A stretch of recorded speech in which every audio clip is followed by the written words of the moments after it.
رسول اللہ صلی اللہ علیہ وآلہ وسلم نزول قرآن کے وقت بہت سختی محسوس فرمایا کرتے تھے، اور اس کی علامتوں میں سے ایک یہ تھی کہ یاد کرنے کے لیے آپ اپنے ہونٹوں کو ہلاتے تھے۔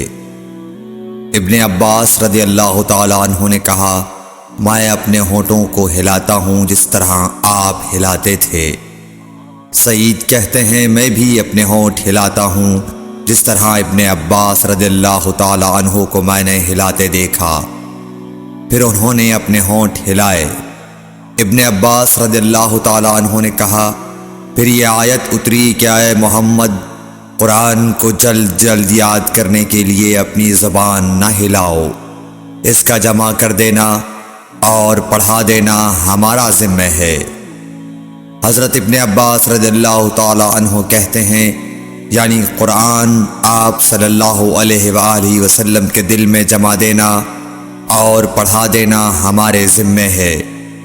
پھر جب ہم پڑھ چکے تو اس پڑھے ہوئے کی اتباع کرو۔ ابن عباس رضی اللہ تعالیٰ عنہ فرماتے ہیں، اس کا مطلب یہ ہے آپ اس کو خاموشی کے ساتھ سنتے رہو، اس کے بعد مطلب سمجھا دینا ہمارے ذمہ ہے۔ پھر یقیناً یہ ہماری ذمہ داری ہے کہ آپ اس کو پڑھو، یعنی اس کو محفوظ کر سکو۔